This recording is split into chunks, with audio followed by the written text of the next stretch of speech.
నమస్తే. నేను మీ మధుకర్. ఈ మధ్య కాలంలో రాజస్థాన్‌లో ఒక విషాదకర ఘటన చూసినాం. చాలా దారుణం. చాలా బాధాకరం. అసలు అటువంటి పని చేయడానికి అవలగాళ్ళకి కొద్దిగైనా సిగ్గుండాలి గదా! వేస్ట్ గాళ్ళు వాళ్ళొక తల్లి పుట్టినోళ్ళేనా? 13 సంవత్సరాల పాపను అంత దారుణంగా ఎట్లా చంపబుద్దయింది ఆ బొడకలు? నడి రోడ్‌ల ఉరితీసిన వీడియో వస్తుంది. అది నిజమైన సంతోషం. కానీ నిజం కాకపోతే అట్లనే చేయాలి.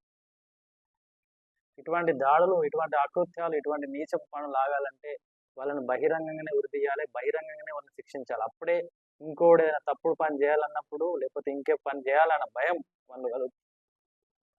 ఇప్పుడు ఒక చిన్న పాపని అలా ఇంత దారుణంగా ఆ పాప ఎంత మనోవేదనకి ఎంత ఎంత ఆక్రోషంగా ఎంత బాధపడి చనిపోయింది ఆ పాప చూడు. కొద్దిగైనా సిగ్గనిపియాల వాడికి. ఇవాళ ఎవరిని నమ్మడానికి లేదు. స్కూల్‌కి వెళ్తున్నప్పుడు ఖచ్చితంగా యాస్ ఎ పేరెంట్‌గా మీ పిల్లల బాధ్యత మీరే తీసుకోవాలి. ఎవరు మనోళ్ళున్నరు నేను చెప్పినా తీసుకొస్తారు. నేను పంపిస్తా మా వోళ్ళొస్తారని ఎవ్వరిని నమ్మకండి. మీ పిల్లల భవిష్యత్తు, మీ పిల్లల జీవితం మీ చేతుల్లోనే ఉంది. మీరే వాళ్ళకు అండగా ఉండి వాళ్ళను కాపాడుకోవాల్సిన బాధ్యత మనదే.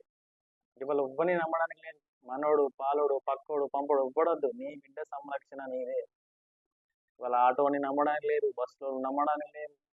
అంటే అందరు కాదు కొంతమందిలా.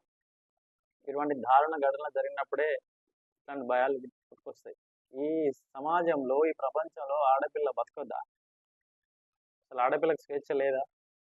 13 సంవత్సరాల పాపలలో అదే కామం.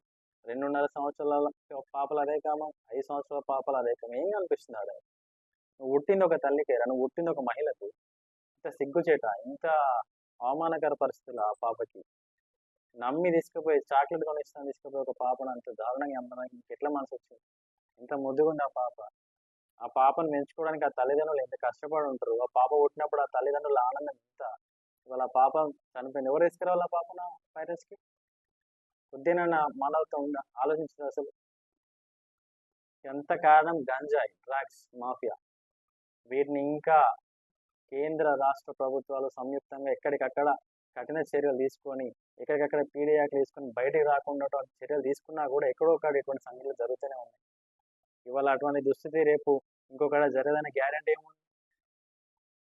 వాళ్ళని నడి రోడ్డు మీద బహిరంగంగా వదిలిస్తున్నారని ఒక ఇన్‌స్టాలో ఒక వీడియో వచ్చింది. అది నిజమా? ఏ వీడియోనో మనకు తెలవదు గానీ, అట్లా జరగకపోతే అట్లనే చేయాలని ప్రతి సగటు హిందూ వ్యక్తి కోరుకుంటా ఉన్నాడు. వాళ్ళ పాప వాళ్ళ పేరెంట్స్ ఆ పాపం పడిన మనోవేదన, ఆ పాప పడిన బాధను అర్థం చేసుకొని వాడు అంతకంటే ఎక్కువ శిక్షించాలి. అంతకంటే ఎక్కువ బాధపడాలి. భూమి మీద బతికినప్పుడు వాడు ఎందుకు బతికిండ్రా అనే విధంగా పోలీసులు వాడిని శిక్షించాలి. ఇంకొకసారి ఎవడన్నా ఆడపిల్ల జోలికి ఇంకొకసారి ఎవడన్నా అమ్మాయిలను చూద్దాం, అటువంటి వక్ర బుద్ధితోటి, అటువంటి నీచ బుద్ధితోటి చూద్దాం అనుకున్నోనికి ఖచ్చితంగా ఒక చెప్పు దెబ్బ, ఒక తగిన గుణపాఠం కావాలి. ఆ రకంగా శిక్షించాలి. అప్పుడే చట్టాలు కఠినంగా తయారవుతాయి. డబ్బులు ఉన్నోనికి ఒక లెక్క, డబ్బులు లేనోనికి ఒక లెక్క చట్టాలు తయారు కావద్దు.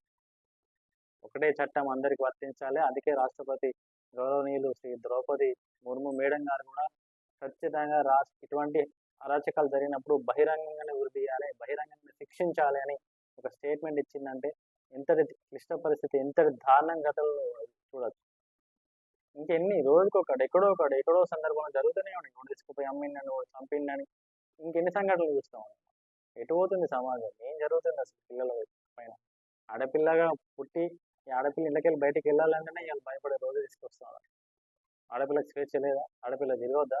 ఆడపిల్ల బయట ఎక్కడ నవ్వుతూ మాట్లాడుకోవద్దా? ఫ్రెండ్స్ దగ్గరికి వెళ్ళవద్దా?